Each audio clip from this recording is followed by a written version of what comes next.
अयोध्या नगरिया में भैले बड़ा शोर भैले बड़ा शोर हो भैले बड़ा शोर हो। सीता सी कुमारी भैली लाल रंग से बोर लाल रंग से बोर भैली लाल रंग से बोर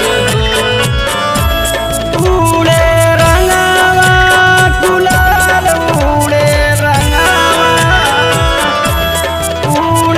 रंगावा गुलाल खेले अयोध्या में होली चारों दशरथ के लाल खेले अयोध्या में होली।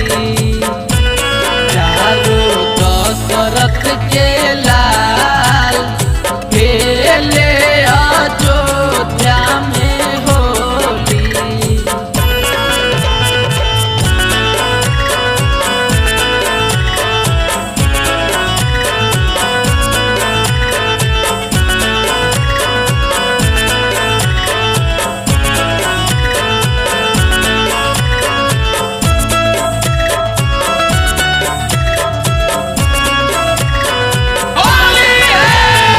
बरसे आकाश से रंगावा पीड़ित के रंगवा पीरित के हो रंगवा पीरित के।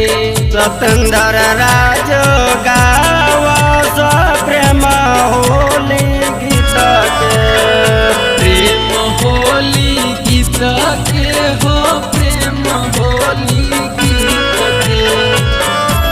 सीता करेली ठिठोली सीता करेली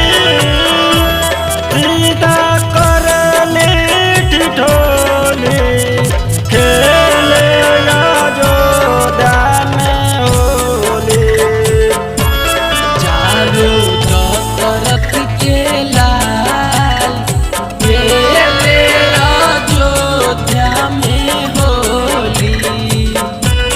चारों दशरथ के लाल